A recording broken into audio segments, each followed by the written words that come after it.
Hello and welcome to the Rapids Report on WFHR, proudly sponsored by Crockett Septic.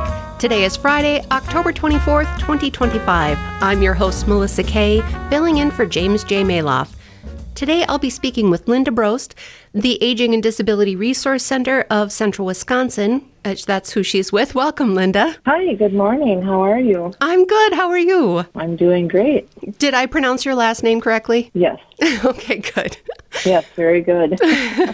Now, you're with the Aging and Disability Resource Center, and for listeners who aren't familiar with what the ADRC does, I'm going to give just a little bit of background here. So the ADRC-CW started in 2006 with an intergovernmental agreement between between Marathon and Wood counties.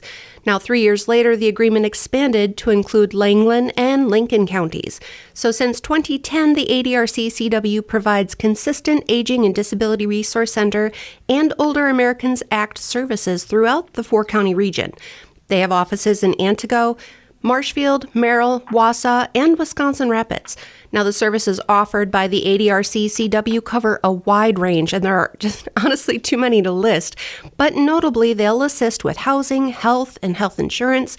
They offer financial services and mental health services, just to name a few. But Linda, you're here today to talk about the food and nutrition assistance, specifically Meals on Wheels. Yes.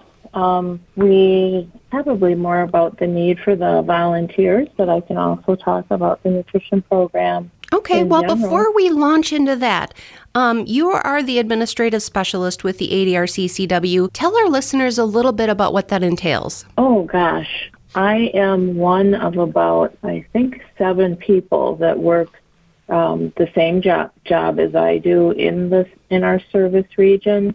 But we're most of the time the first point of contact for customers, whether it be answering their phone calls or welcoming them when they walk into the office. And then we refer them based on what their needs are. With the phone calls, that was a little challenging for me when I first started because the Wisconsin Rapids office was responsible for managing all the toll-free calls that came in. So I had to get really creative to figure out how to quickly look up customers, like if they were Meals on Wheels customer, and not skip a beat and let my callers think that I didn't know what I was doing, even if they lived in the Antigo region. So that was probably that was a challenge, but I'm glad that it was done that way.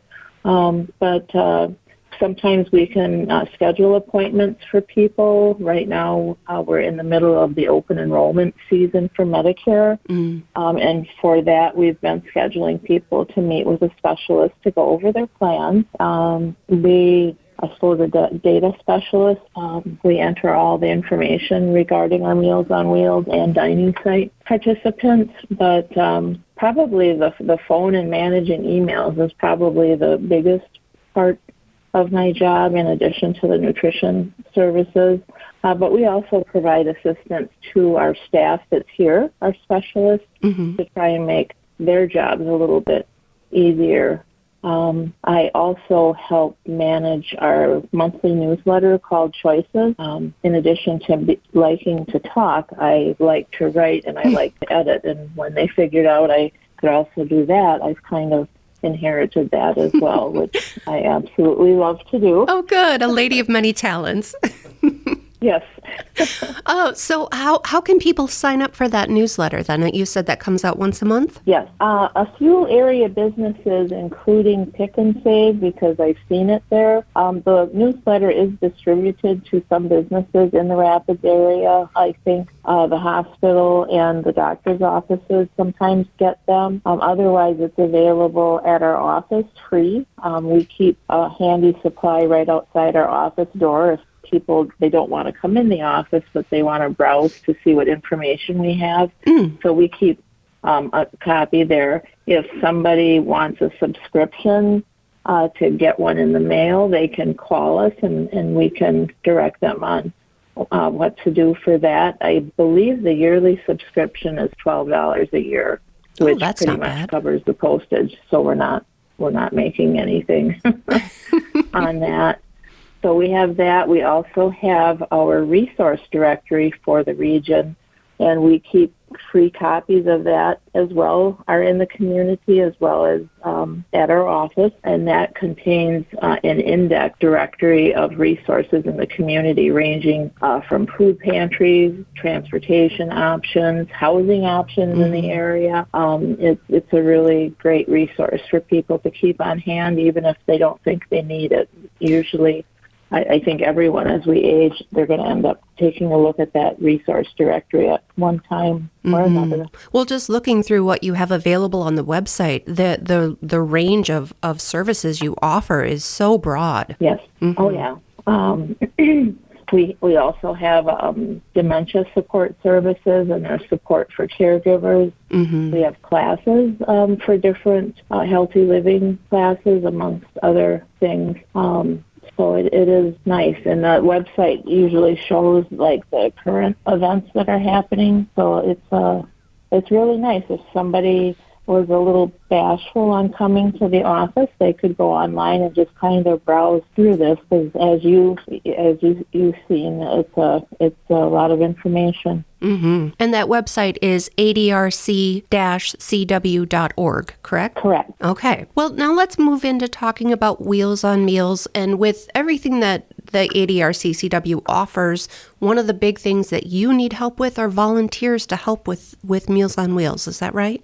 Yes. The Meals on Wheels, in addition to helping in the kitchen, our Wisconsin Rapids site also hosts a dining site, and that's where our Meals on Wheels are packaged, but we also serve congregate dining as well. So there's all kinds of things that happen within that span of a few hours in the morning.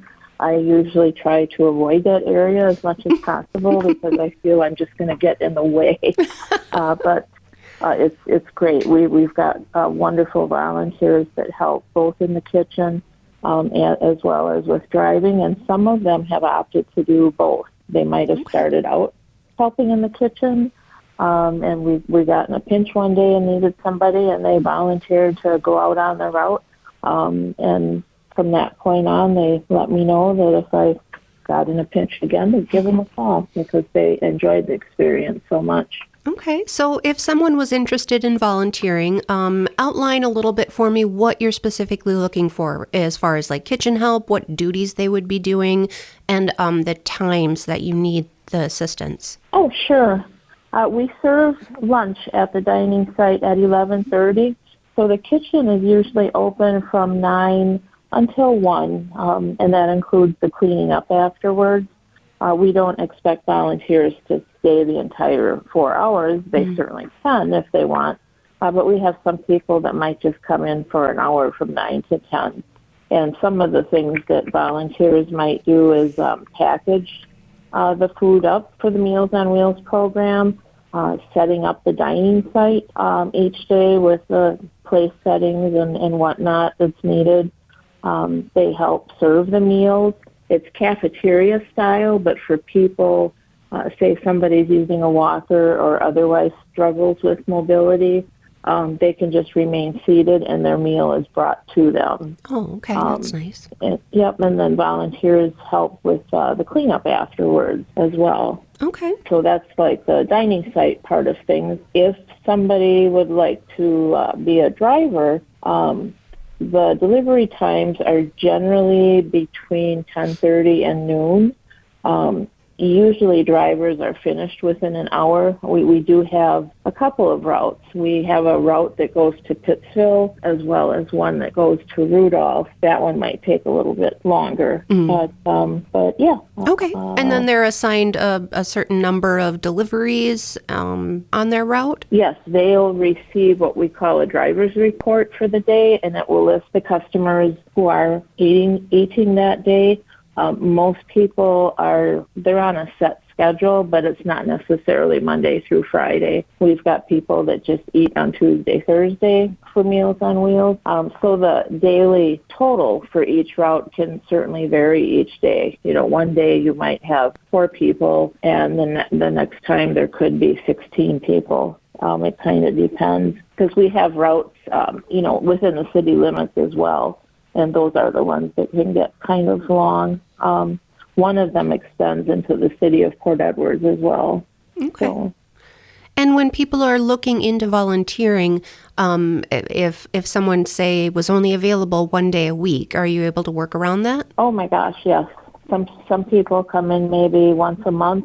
Some people, they're not sure because we've got a couple people that are going to college or attending school or something like that, and they might sub either at the dining site or as a driver when they're called upon.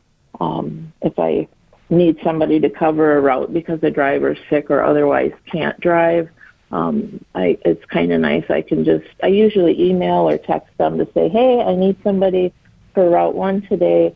Can you help out? And it's kind of in a non-intrusive way to check in with them. Mm-hmm. I know more and more people prefer that over a phone call because it is just less of an interruption. And yeah. Mm-hmm. Well, and then how many routes do you have typically on a day? We have a total, I believe on some days we have 9 routes. Okay. And then on Fridays, we do not deliver to the Rudolph-Pittsville area. So I think on that day there might only be 4 or 5 routes today. I don't have that stuff in front of me, but so yeah, we have there's a rural route that the paid drivers take care of that are way out there, like Auburndale, Arpin, for our area. Gotcha. Anyway. So we've tried to accommodate whatever the need is for that. And for listeners who maybe don't know where the kitchen is, can you tell us the location for that? Oh, sure. The address for the Centralia Center, which is the building we're located in, as well as a few other businesses. The Lowell Senior Center is in this building. Park Place Adult Day Services are here. Anyway, if a customer uses that entrance, our office is the first one on the left. If they keep going down the hall and swing to the right, they're going to see the dining site right away, and then volunteers, and then the kitchen is all right there. So if somebody wanted to eat at our dining site, they could either stop in at the office and check in with me or my coworker, or they can go down and speak to the dining site manager, about getting more information and signing up, registering for the dining site program if they'd like to eat. Okay. And you said that starts service at 11:30 Monday through Friday? Correct. Yes. Okay. Yeah. And if people are interested in volunteering either with the kitchen or as a delivery driver, how do they go about that? They can call us. I suppose at the end of our chat we can give out the numbers, the toll-free number for that. Mm-hmm. But we have people call. Sometimes they stop in person. Sometimes they might just be checking out the building overall and walking around, and they might ask somebody down at the dining site about volunteering. They'll usually be sent back to the office because that's the best place to start. Mm-hmm. We also have the volunteer application is available at our website that people can fill out and just send to us, and that allows them to add as much or little information as far as what they might like to do to volunteer. So we offer a few options to make it easier for people to volunteer. Okay. Yeah. And again, that website is adrc-cw.org. So you could just head there to fill out that form and find out more information. Linda, is there anything else that you want to talk about today before we let people know how to get in touch with you? I really can't think of anything. I'm looking at my notes, and I think I've covered all of it. Real quick, I'll mention, we don't expect anyone to have a set schedule. Right now at this time, every year we have some volunteers who are snowbirds, and they're getting ready to head out away from Wisconsin in the cold weather, presumably.